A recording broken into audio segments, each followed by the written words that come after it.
നമുക്കിന്നൊരു അടിപൊളിയായിട്ടുള്ള കൂന്തൽ നിറച്ചത് ഉണ്ടാക്കാം. മാവൊക്കെ അരച്ചുണ്ടാക്കുന്നതാണ്.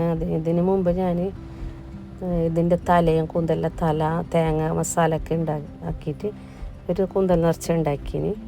ഇത് മാവ് കൊണ്ടുണ്ടാക്കുന്നതാണ്. അങ്ങനെ ഇതാ കൂന്തലൊക്കെ നല്ല കഴുകി വൃത്തിയാക്കി വെച്ചിട്ടുണ്ട്. ഇനി നമുക്ക് ഇതിനുള്ള മാവ് തയ്യാറാക്കാം. അങ്ങനെ അരമുറി തേങ്ങയും 2 കപ്പ് അരിയും കുതിർത്തി വെച്ചിട്ടുണ്ട്. 2 കപ്പ് അരി സാധാരണ പത്തലിൻ്റെ അരിയാണ്. അങ്ങനെ 1 കപ്പ് തേങ്ങ, 2 പച്ചമുളക്, 1 കഷ്ണം ഇഞ്ചി, 1 ഉള്ളിയും, 2 കപ്പ് കഴുകി വെച്ച അരിയും, ചെറിയ ജീരകം, മുളക് പൊടി 1 ടേബിൾ സ്പൂൺ മുളക് പൊടി, ആവശ്യത്തിന് ഉപ്പെല്ലാം ചേർത്ത് കറിവേപ്പിലയും ചേർത്ത് നല്ലപോലെ അരച്ചെടുക്കാം. നല്ല പേസ്റ്റ് രൂപത്തിൽ അരക്കേണ്ട, തരിപ്പായി അരച്ചാൽ മതി. അപ്പോൾ അപ്പം കഴിക്കാൻ നല്ല ടേസ്റ്റാണ്.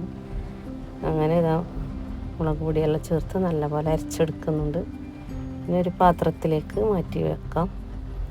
എന്നിട്ട് ഇതിലേക്ക് ഞാൻ പത്തിരിപ്പൊടി ചേർക്കുന്നുണ്ട്. മാവ് കുറച്ച് ലൂസായതുകൊണ്ട് പത്തിരിപ്പൊടി ചേർക്കുന്നതാണ്. അങ്ങനെ നമുക്ക് ആവശ്യത്തിനനുസരിച്ച് ചേർത്ത് കുഴച്ചാൽ മതി.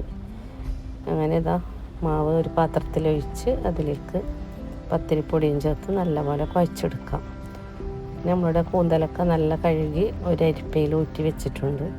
അങ്ങനെ ഓരോന്നെടുത്ത് ഇതിലേക്ക് മാവിട്ട് നിറച്ച്, മാവ് നല്ലോണം നിറച്ച് കൊടുക്കണ്ട, പുറത്തേക്ക് പോവും.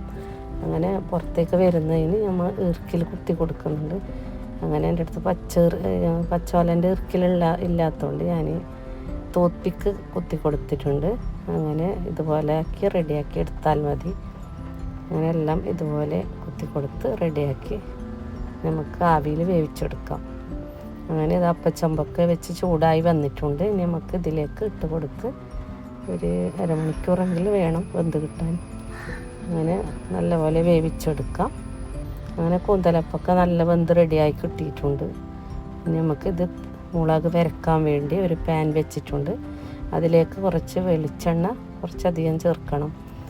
കറിവേപ്പിലയും മുളക് പൊടിയും ഇട്ട് നല്ലപോലെ വഴറ്റിയെടുക്കാം. പച്ചമണം പോയതിന് ശേഷം ഇതിലേക്ക് ഈ കൂന്തല അപ്പം ഇട്ട് നല്ലപോലെ വഴറ്റിയെടുക്കേണ്ടതാണ്. അപ്പോൾ കുറച്ചൊരു സമയം ഇതിലേക്ക് തന്നെ വെക്കണം. പിന്നെ കുറച്ച് ഉപ്പ് കുറഞ്ഞതുകൊണ്ട് ഞാൻ ഉപ്പും ചേർക്കുന്നുണ്ട്. മുളക് പൊടിയിലേക്ക് കുറച്ച് ഉപ്പ് ഇട്ട് കൊടുക്കണം, എന്നാലും ടേസ്റ്റ് കിട്ടും. അങ്ങനെ ഇതിലേക്ക് കൂന്തൽ നിറച്ചതൊക്കെ ഇട്ട് നല്ലപോലെ വഴറ്റിയെടുക്കാം. അങ്ങനെ എല്ലാം പിടിക്കാൻ വേണ്ടി കുറച്ച് സമയം വെക്കണം. ഒരു ചെറിയ തീയാക്കി വെച്ച് നല്ലപോലെ വഴറ്റിയെടുക്കാം. അങ്ങനെ നമ്മുടെ കൂന്തലപ്പൊക്കെ നല്ല റെഡിയായി കിട്ടിയിട്ടുണ്ട്. നല്ല ടേസ്റ്റാണ്. പുറത്ത് നല്ല മഴയൊക്കെ പെയ്യുന്നുണ്ട്. അപ്പോൾ ചായക്ക് കൂട്ടി കഴിക്കാൻ നല്ല ടേസ്റ്റാണ്. അങ്ങനെ നല്ല റെഡിയായിട്ടുണ്ട്. അപ്പോൾ എൻ്റെ ഈ വീഡിയോ കണ്ട് ഇഷ്ടപ്പെട്ടാൽ ലൈക്ക് ചെയ്യുക, ഷെയർ ചെയ്യുക, സബ്സ്ക്രൈബ് ചെയ്യാത്തവരുണ്ടെങ്കിൽ ചെയ്യണം. കണ്ടിട്ട് എല്ലാവരും ഫീഡ്ബാക്ക് അറിയിക്കണം ഉണ്ടാക്കി നോക്കിയിട്ട്. അങ്ങനെ ഇന്നും വീണ്ടും വീഡിയോമായി വരാം. Thank you. അപ്പോൾ എല്ലാവരും ട്രൈ ചെയ്യണം. നല്ല ടേസ്റ്റാണ് കഴിക്കാൻ ഇങ്ങനെ ചെയ്താൽ.